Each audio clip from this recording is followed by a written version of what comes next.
Bom dia, meu nome é Pedro Cabrita, normalmente sou comentador do programa, mas hoje, excepcionalmente, irei substituir o Filipe Carvalho, que se encontra ausente do país por motivos profissionais. Hoje, o nosso painel é diferente do habitual, contamos com a presença de José Pedro Pires, especialista em estratégia e geopolítica. Bom dia, Zé. Bom dia.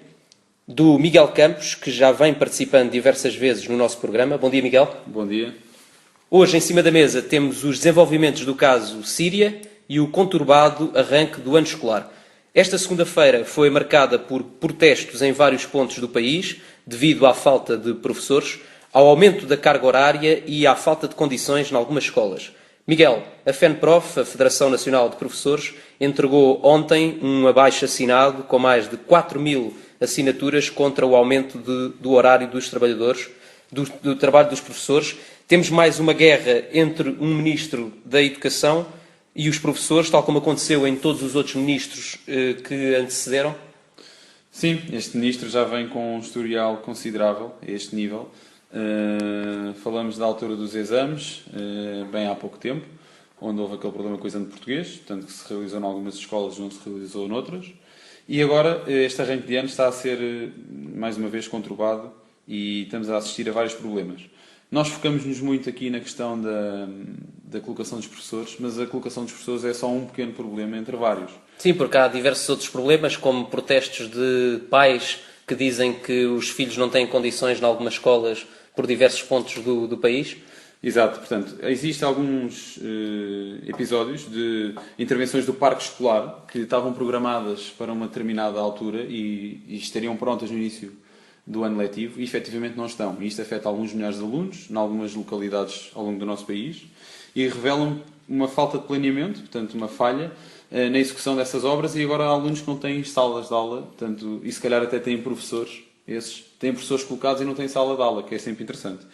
Mas só para dar aqui uma ideia, os números apontam que existe por preencher cerca de 1991 horários, quer dizer que há 1991 turmas no país que não têm professores. E isso afeta mais ou menos 1.000 professores a nível nacional. Ou seja, é um pouco dúbio a questão que o Ministro põe, que coloca que há professores a mais, mas depois alguns números, a resposta não é essa e que podemos interpretar que seja diferente. Não, é assim, existem professores para cumprir estas necessidades e, efetivamente, o sistema de colocação e as regras não permite que seja tão ágil como se pretendia e que no arranque do ano letivo consigamos ter as coisas como deveriam, que era todos os professores colocados, porque há professores para colocar. Portanto, o problema tem a ver com a organização. Só para terminar aqui esta ideia que eu estava a dizer, nós estamos a falar de cerca de 1.000 pessoas que faltam colocar em 177.000 professores. Portanto, nós temos que ter uma ideia que a colocação é realmente um problema, mas não é aí que está o problema fundamental deste arranque de ano letivo. Portanto, a colocação é aquilo, não há professor, é um problema e toda a gente fala. Mas quando falamos, não é a colocação do professor. Esse é um problema de 1.000 professores em 177.000. Portanto, nós temos que ter alguma análise crítica sobre aquilo que vai aparecendo como mais ênfase na comunicação social. E achas que o papel do sindicato tem sido esclarecedor relativamente a este problema? É sim, o sindicato hoje apresentou, portanto, essa questão que tem a ver com o aumento de 2 horas e meia, portanto, na carga letiva dos professores.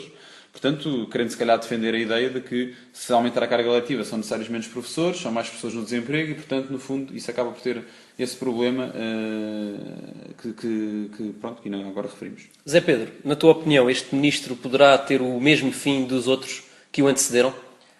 Bom, a tutela da educação em Portugal é sempre um dos lugares quentes de qualquer governo.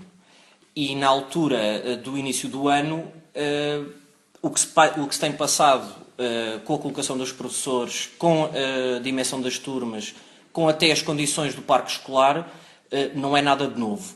E isso traz apenas mais um fator quase de incredulidade em relação ao início de cada ano letivo, que é sempre problemático, é sempre conflituoso. Neste caso, o Ministro da Educação, o Dr. Nuno Crato, tem apostado numa forma de diálogo? Numa forma de diálogo que não tem sido, no meu ponto de vista, muito frutuosa, na medida em que há graves problemas sistémicos que não têm sido enfrentados E o discurso do Ministro e do Primeiro-Ministro em relação a esta matéria tem sido, no meu entender, de minorar o que se tem passado. É de facto complicado estabelecer um diálogo aberto com, por exemplo, a questão com a FENPROF. No entanto, aquilo que a FENPROF vem dizer é que há situações que se têm passado nas escolas do país neste mês de setembro que, pura e simplesmente, não lembram a ninguém. Há turmas, como vinha hoje como vinha ontem num jornal no Público, que há uma turma com 45 alunos. Do ponto de vista pedagógico, é impossível. Mas aí é que eu digo, Zé, é que, efetivamente, nós temos um problema muito maior do que a colocação dos professores. Eu acho que dá-se muita ênfase à colocação, e a colocação são 1.177.000. Esse problema de turmas com um número grande de alunos, portanto, um número que realmente não é comportável numa turma, o problema da sala de aula que não está pronta, o problema da escola que não tem infraestrutura terminada, o problema dos conteúdos programáticos, portanto, dos currículos que se alteraram, o do terceiro ano, que alterou-se, que engloba a matéria do quarto e que os professores não têm capacidade de lecionar porque não estão preparados nem receberam formação para tal. Portanto, esse é que eu digo. O problema não tem a ver com a colocação dos professores, como muita gente quer aqui fazer referência. O problema é mais profundo que isso. O problema é mais profundo. Mas a questão dos currículos também é sempre é fulcral, é nuclear. Todos os anos há reformas na educação. Todos os anos se alteram livros. Todos os anos se alteram programas. Não há aqui uma política de continuidade. Não há aqui um pacto de educação, digamos assim. Não há nenhuma estabilidade. Seria importante, talvez, haver uma espécie de pacto de regime entre o Partido Socialista e o Partido Social Democrata relativamente a estes assuntos e outros, como a saúde, as finanças e a educação. Isso era ouro sobre azul em várias matérias do país, não só na educação. Naturalmente que a educação é um dos pilares, não é? E eu acredito que, existindo um entendimento sobre essa matéria, não num horizonte temporal de uma legislatura, mas sim num conjunto de legislaturas, teríamos, se calhar, um sistema hoje melhor. E não um sistema intermitente. E, sobretudo, com melhores resultados em todos os anos, em todos os ciclos, em fins de ciclo, que nós não conseguimos ter. Parte da razão das médias negativas em exames nacionais, por exemplo, tem a ver com o facto de os programas se alterarem de ano a ano.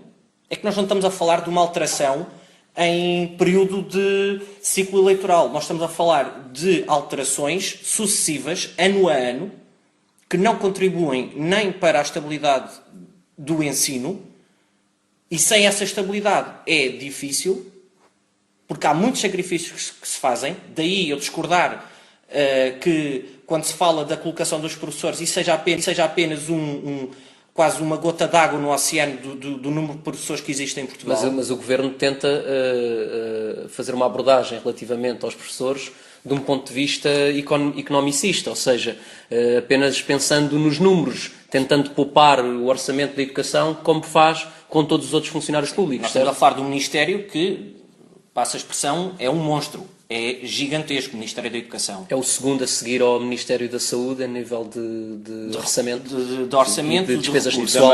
E também temos de número de docentes e não docentes que estão presentes nas escolas. Que é mais Estamos outra, a falar de mais de 200 mil pessoas. Portanto, que é um universo muito grande e que é um universo que tem sido, ao longo dos anos, independentemente da cor do governo, tem sido alvo de, muitas vezes, de políticas que não são pensadas a médio e longo prazo, o que acontece de resto com inúmeros assuntos neste país, o que é também uma razão para estarmos na situação em que estamos.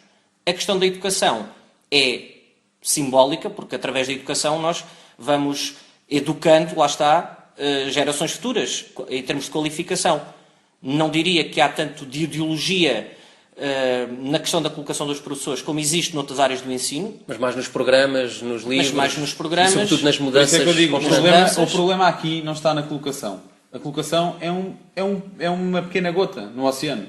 Porque a colocação afeta alunos, é verdade, afeta 1991 turmas, e isso é um número considerável, bastava afetar uma para ser importante, mas há outros problemas estruturantes. E nós, mais uma vez, olhamos ao comentário do Secretário de Estado, não é? Da Educação, e que diz que realmente, as escolas que vão abrir são a grande maioria, os restantes são casos pontuais que estão a ser trabalhados. Isto revela um comentário genérico que não têm, às vezes, se calhar, a ideia consciente do que é que se passa nas escolas.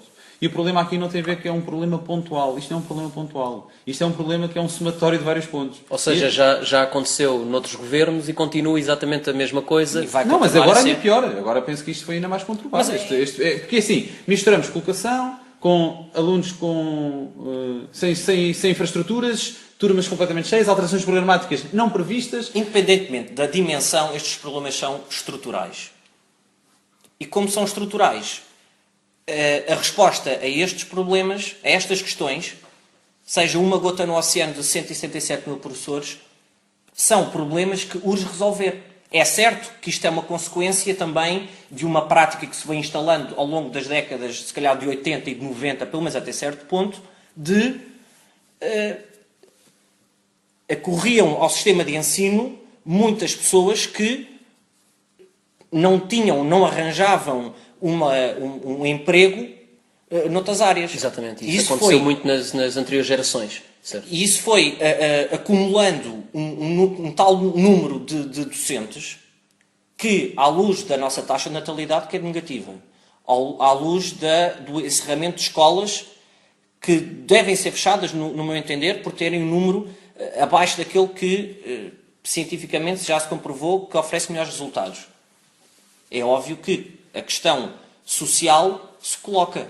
E o facto de ser em 1991 ou 1 é grave. Bem, vamos passar então ao segundo tema desta semana. No passado sábado, os Estados Unidos da América e a Rússia chegaram a um acordo para a entrega das armas químicas do regime sírio. O presidente dos Estados Unidos da América, Barack Obama, afirmou esta segunda-feira que o acordo alcançado é um sucesso e que pode pôr fim à ameaça síria. Zé Pedro, sendo um especialista nesta matéria, achas que com este acordo não vamos ter uma guerra, como já se estava à espera? Esta questão da Síria é uma questão interessante sobre vários pontos. A declaração ao país do presidente Barack Obama serve sobretudo para acalmar as alas mais radicais, por exemplo, do Partido Republicano, que, segundo li algures, o acusavam de ter entrado com quase uma senha de leão e ter saído, perdoem-me a expressão, com o rabo entre as pernas.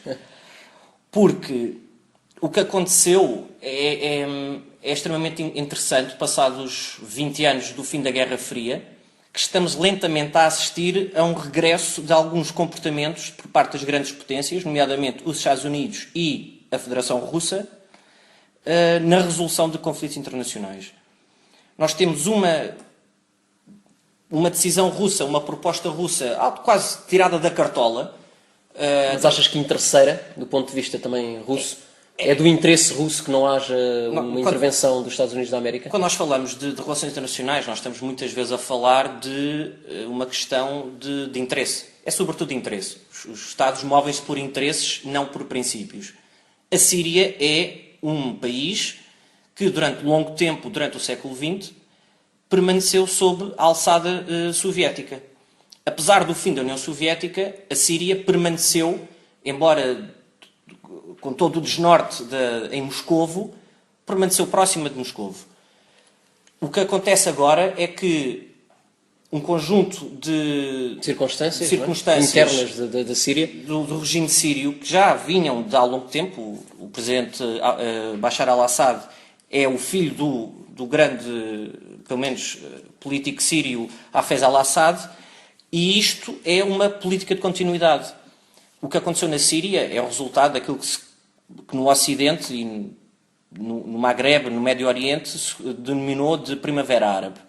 Um regime quase monolítico que começou a encontrar resistências internas. E, tal como aconteceu na Líbia, estas resistências internas levaram a um conflito aberto que já causou 2 milhões de deslocados fora das fronteiras sírias, fora da fronteira síria. E quase uma centena de milhares de mortos. 100 mil mortos e 4 milhões e meio de sírios deslocados dentro do seu próprio país. Mas, José, se me permites, eu acho que, efetivamente, essa questão histórica é importante, mas esta provocação desta agitação na Síria, que já dura algum tempo, também se deve a agentes externos, ou seja, existem alguns interesses que levam a que isto aconteça. Portanto, há algum interesse económico também aqui misturado. E quando nós vemos aqui as sessões de negociação, portanto, o regime sírio diz, eu só fiz isto porque a Rússia falou comigo. Os Estados Unidos dizem, eu falei com a Rússia para que conseguíssemos então ter a entrega das armas químicas do governo sírio e que sentíssemos que havia segurança nesse capítulo. A Síria preenche os papéis para a ONU como fazendo parte da Convenção das Armas Químicas para entregar. Existe ainda alguma desconfiança? Porque diz o Presidente dos Estados Unidos, nós ainda não pusemos de parte o cenário de atacarmos e de fazermos uma intervenção militar. Ou seja, isto não é um acordo final, certo? Exatamente. Inclusivamente Portugal, no meio desta intervenção, assina tanto a intervenção ou assina a ideia de dar uma resposta forte internacional à Síria. Portanto, entra no grupo dos Estados Unidos. Portanto, enquanto que isto está a ser negociado, paralelamente está a haver outros cenários. Inclusive Portugal, nesta fase, damos o exemplo do nosso país, está do lado dos Estados Unidos. Está a dizer, se efetivamente se dar uma resposta séria, nós também estamos. Mas agora, eu quero dizer outra coisa, que é este jogo que nós estamos a assistir e que se repete noutros cenários, noutros países que se calhar têm mais ou menos a mesma história ou que têm o mesmo tipo de interesse económico, às vezes cansa. Porquê? Porque nós percebemos que o que se passa ali, e sobretudo aquelas pessoas que estão a sofrer com interesses e com esta história, acabam por muitas vezes se repetir. E eu pergunto-me às vezes a mim mesmo, mas o que é que nós temos que fazer para isto não acontecer? É que parece que a história repete-se. Ou é porque é do petróleo, ou é porque é do ataque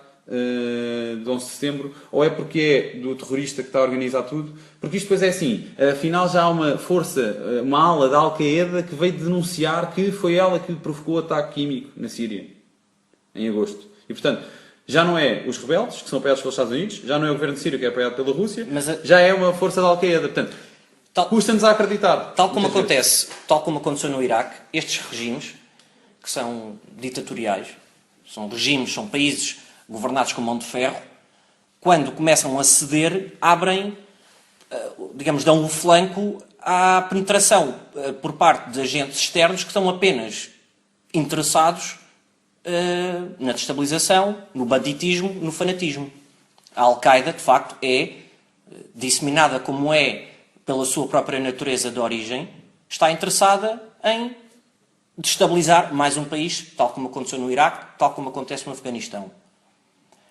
O que acontece, de novo, e como já não acontecia há muito tempo, é um papel tão preponderante e, sobretudo, assertivo por parte da Rússia, que parou quase na linha de golo, digamos assim, uma intervenção que já estava montada, basta avaliar pelo dispositivo militar no Mediterrâneo Oriental, com várias unidades de intervenção, as chamadas Task Forces americanas, com um esmagador poder aéreo, com a França, que em 10 anos passou da velha Europa para, digamos, a melhor amiga dos Estados Unidos neste assunto, para o relegar do Reino Unido, com a derrota parlamentar do seu primeiro-ministro David Cameron a semana passada em Londres, e a Rússia apresenta um conjunto de medidas. É certo que as mais difíceis estão para chegar. A assinatura da Convenção. Sim, estão a assinar a Convenção, identificar, agora aí até entregar, e vão entregar tudo e vão identificar tudo. Como é que nós sabemos? A ONU diz que fez um relatório e constata que há armas químicas na Síria. Mas toda a gente sabe que há armas químicas na Síria. Sabe-se até... Muitas pessoas também pensavam que se calhar existia também noutros locais que foram intervencionados. Mas Miguel, na tua opinião, achas que a Rússia, tal como o José Pedro está a dizer, tem uma intervenção muito mais assertiva do que nos outros conflitos anteriores? Sim, eu sinto que a Rússia aqui também pode ter um maior interesse de dois vetores. Para já, a Síria é um país próximo, como o José Pedro nos explicou também, e é do conhecimento geral, e também depois é uma afirmação da Rússia numa altura de um ciclo, não é? Se calhar aqui pós-Guerra Fria, que acontece aqui esta guerra quente. Bem, vamos esperar o que é que vai acontecer nas próximas semanas. Para já temos o Minuto Livre de hoje, da autoria do nosso convidado, José Pedro. Eu gostaria, como Minuto Livre, de falar sobre a Voyager 1, que foi lançada para o espaço ainda antes de qualquer um dos presentes ter nascido, em 1977, e que, segundo a NASA, obteve agora a confirmação, terá saído do sistema solar, do nosso sistema solar, há um ano atrás. É simbólico, de facto, nós conseguimos construir de raiz algo que neste momento, segundo a NASA, estará a 19 mil milhões de quilómetros do Sol. E ao mesmo tempo dá que pensar, já que continuamos das questões mais primárias em relação à humanidade por resolver. E gostava de salientar esta simbologia da Voyager 1. Bem, por hoje é tudo. Como sempre, podem enviar sugestões de temas para o nosso mail olhardelince.fm@gmail.com. Esta edição irá repetir na próxima quinta-feira. Ficam as nossas despedidas. Até para a semana.